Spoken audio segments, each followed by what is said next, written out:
नमस्कार बच्चों। तो कैसे हैं आप लोग? मैं आचार्य हजारी प्रसाद द्विवेदी हूँ। सुना है आप मेरा जीवन परिचय ढूंढ रहे हैं, तो आपको कहीं जाने की जरूरत नहीं है। अब मेरा जीवन परिचय तो मैं ही बता देता हूँ। तो बच्चों, मेरा जन्म श्रावण शुक्ल पक्ष एकादशी 19 अगस्त 1907 ईस्वी को बलिया जिले के दुबे का छपरा ओझवलिया गांव के एक प्रतिष्ठित सरयू पारी ब्राह्मण कुल में हुआ था। मेरे पिता का नाम अनमोल द्विवेदी था।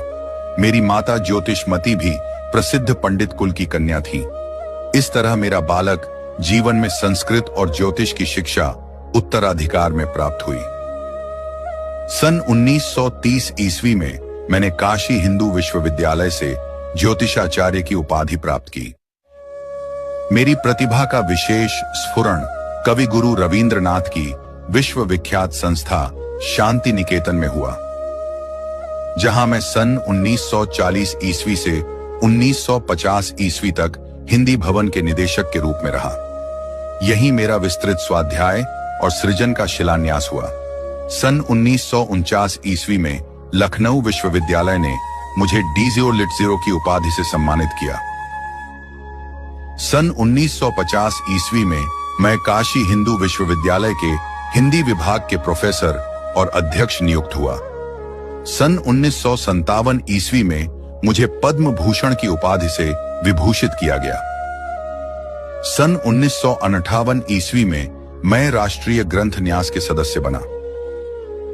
मैं कई वर्षों तक काशी नागरी प्रचारिणी सभा के उपसभापति, खोज विभाग के निर्देशक तथा नागरी प्रचारिणी पत्रिका के संपादक रहा। इसके बाद सन 1960 ईस्वी से 1966 ईस्वी तक मैं पंजाब विश्वविद्यालय चंडीगढ़ में हिंदी विभाग के प्रोफेसर और अध्यक्ष रहा। तत्पश्चात मैंने भारत सरकार की हिंदी संबंधी विविध योजनाओं का दायित्व ग्रहण किया। लेकिन 18 मई 1979 ईस्वी को मेरा निधन हो गया। मेरी साहित्य बहुत विस्तृत है। कविता और नाटक के क्षेत्र में मैंने प्रवेश नहीं किया।